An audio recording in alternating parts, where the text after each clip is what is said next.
Aujourd'hui, nous allons parler d'une culture rare et extrêmement rentable, le safran. Si vous cherchez une plante qui peut transformer un petit terrain en une source de revenus considérable, le safran est l'une des meilleures options. Peu de gens savent qu'il est possible de cultiver cette épice localement, même avec un budget limité. Et pourtant, quelques grammes de safran valent plus que l'or sur certains marchés internationaux. C'est pour cela que cette culture est si spéciale et pourquoi elle mérite votre attention. Le safran est obtenu à partir des stigmates rouges de la fleur de Crocus sativa. Chaque fleur produit seulement 3 stigmates, ce qui explique la rareté et le prix très élevé de cette épice. Mais malgré cette apparente complexité, la culture du safran peut être réalisée sur de petites surfaces et par des débutants bien préparés. Un petit terrain de 50 à 100 mètres carrés peut déjà produire une quantité significative de safran commercialisable. La première raison qui rend le safran extrêmement rentable est la valeur de vente. Quelques grammes suffisent pour réaliser un profit important, car le prix de vente au kilo peut atteindre plusieurs milliers d'euros selon la qualité et le marché. Comparé à d'autres cultures comme le maïs, le riz ou les légumes, le rendement financier par mètre carré est exceptionnel. Même avec une petite parcelle,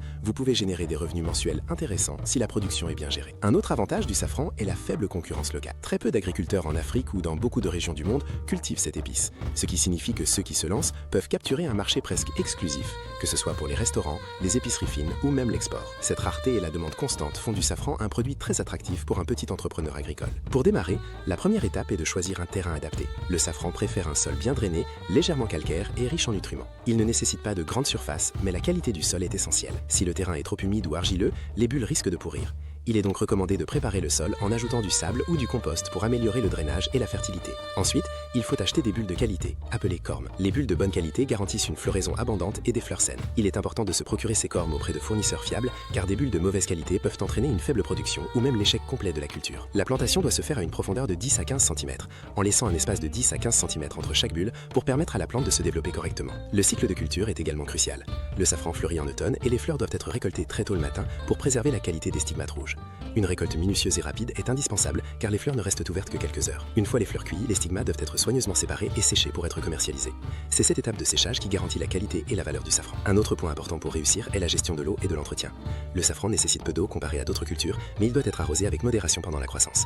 Trop d'humidité peut faire pourrir les bulles et diminuer la production. Il est également important de désherber régulièrement pour éviter que les mauvaises herbes ne concurrencent les plantes pour les nutriments et l'espace. La culture du safran est donc accessible, mais demande de l'attention et de la discipline. Les personnes qui réussissent sont celles qui observent leurs plantes, respectent le cycle de plantation et de récolte et s'assurent que les bulles sont de qualité.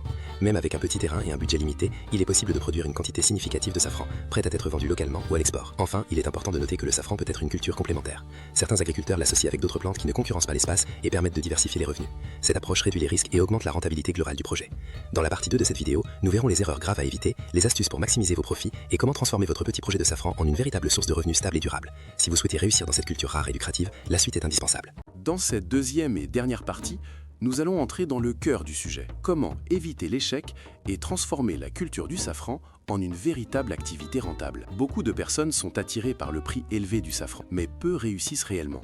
Non pas parce que la culture est impossible, mais parce qu'elles commettent des erreurs simples mais graves. Comprendre ces erreurs et appliquer les bonnes stratégies fait toute la différence. La première grande erreur est d'acheter des bulbes de mauvaise qualité. Certains débutants cherchent à réduire les coûts en achetant des cormes bon marché, souvent mal conservés ou déjà malades. Le résultat est catastrophique. Faible floraison, fleurs de mauvaise qualité ou absence totale de production. Dans la culture du safran, la qualité commence toujours par le bulbe. Il vaut mieux investir un peu plus au départ et garantir une production saine et durable. La deuxième erreur très fréquente est le mauvais choix du terrain. Le safran ne supporte pas l'excès d'humidité.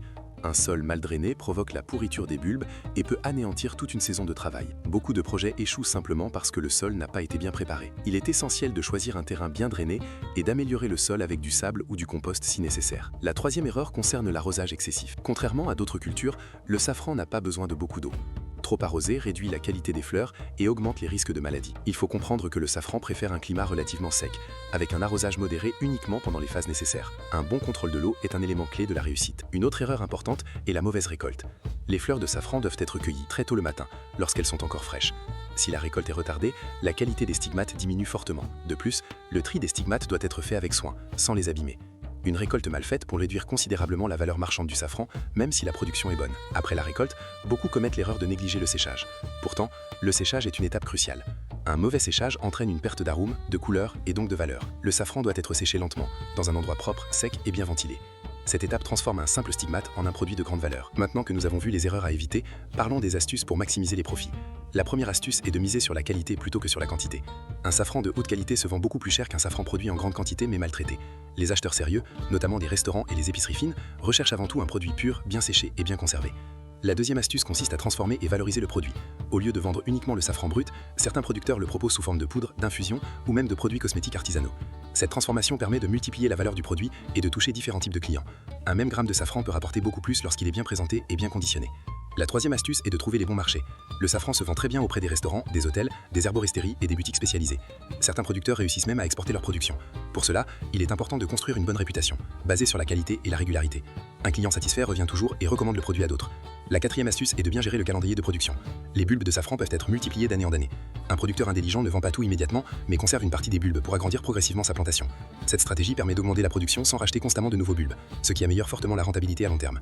La cinquième astuce est la patience et la discipline. Le safran n'est pas une culture miracle qui rend riche du jour au lendemain. C'est une culture qui récompense ceux qui respectent les étapes, observent leurs plantes et améliorent leur technique chaque année. Ceux qui réussissent sont souvent ceux qui ont commencé petits, appris de leurs erreurs et progressé progressivement. Prenons un exemple simple. Un agriculteur démarre avec une petite parcelle et quelques centaines de bulbes. La première année, la production est modeste, mais la qualité est excellente. Il vend son safran à bon prix, conserve une partie des bulbes et réinvestit ses bénéfices. En 2 ou 3 saisons, sa production double puis triple. Ce qui était au départ un petit projet devient une activité agricole rentable et stable. Pour aller encore plus loin dans la réussite de la culture du safran, il est important de parler de la vision à long terme. Beaucoup de personnes se lancent avec enthousiasme, mais abandonnent trop tôt parce qu'elles ne voient pas de résultats immédiats. Or, le safran est une culture qui récompense la constance. Chaque année, les bulbes se multiplient naturellement, ce qui signifie que votre production peut augmenter sans investissement lourd supplémentaire. C'est cette croissance progressive qui permet de construire une activité solide et durable. Un autre point essentiel est la conservation du safran. Après le séchage, le safran doit être conservé correctement pour préserver sa couleur, son arôme et sa valeur. Il est recommandé de le stocker dans des contenants hermétiques à l'abri de la lumière et de l'humidité. Une mauvaise conservation peut faire perdre une grande partie de la qualité du produit, ce qui impacte directement le prix de vente. Les producteurs sérieux accordent autant d'importance à la conservation qu'à la culture elle-même. Il est également très important de bien communiquer autour de son produit. Le safran est une épice de luxe et il doit être présenté comme tel. Un bon emballage, une présentation soignée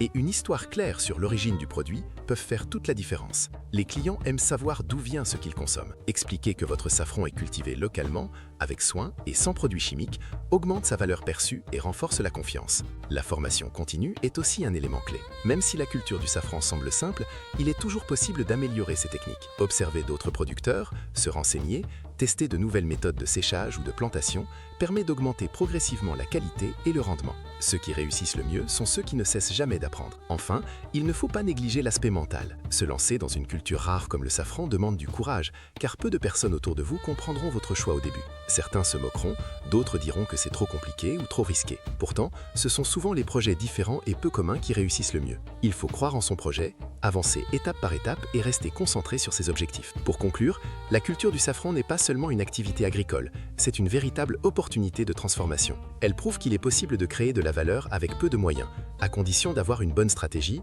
de la discipline et de la patience. Ce n'est pas la taille du terrain qui fait la richesse, mais la qualité du produit et l'intelligence dans la gestion. Si vous cherchez une culture rare, rentable et porteuse d'avenir, le safran est un excellent choix. Commencez petit, maîtrisez chaque étape, construisez votre réputation et laissez le temps travailler pour vous. Saison après saison, votre production grandira, vos revenus augmenteront et votre projet prendra de l'ampleur. Rappelez-vous, beaucoup de grandes réussites ont commencé par une petite parcelle et une idée que personne ne prenait au sérieux. La culture du safran peut être cette idée pour vous. Croyez en votre projet, passez à l'action et transformez cette épice rare en une source durable de succès et de liberté financière.